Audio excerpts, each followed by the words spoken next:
दुनियापुर आसिफ चौधरी की रिपोर्ट के मुताबिक मॉक एक्सरसाइज में पंचतन पाक अमाम बारगाह में 2 दहशतगर्द घुस गए। इतला पर डीएसपी दुनियापुर मियां अब्दुर्रऊफ का सिटी सदर जला अराई पुलिस और रेस्क्यू 1112 के हमरा एक्शन 5 मिनट में मुलजमान को गिरफ्तार करके तमाम हालात पर काबू पा लिया।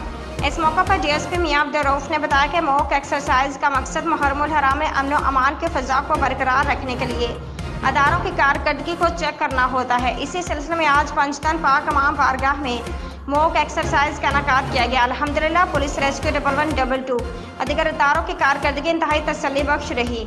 मॉक एक्सरसाइज में एसएचओ सदर आई नज़ाकत Ali, SHO city rice Ali Ansar, SHO जला राई दिगर पुलिस एहलकारों रेस्क्यू 1112 के जवानों ने शिरकत की। मुहर्रमुल हराम में शरपसंद अनासर से निपटने के लिए पुलिस हम वक्त तैयार है। दुनियापुर एक पुरअमन तहसील है, किसी भी शरपसंद अनासर को उसकी फ़ज़ा ख़राब करने की हरगिज़ इजाज़त ना देंगे।